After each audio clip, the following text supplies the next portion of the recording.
napapansin na nila mga gawi kong parang hindi pambabae. Kasi bis na Chinese Carter, laruan ko ay text sa cholens.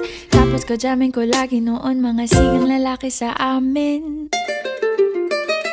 Nung ako'y mag-high school ay napabarkada sa mga bay. Curious na babae na ang hanap din ay babae.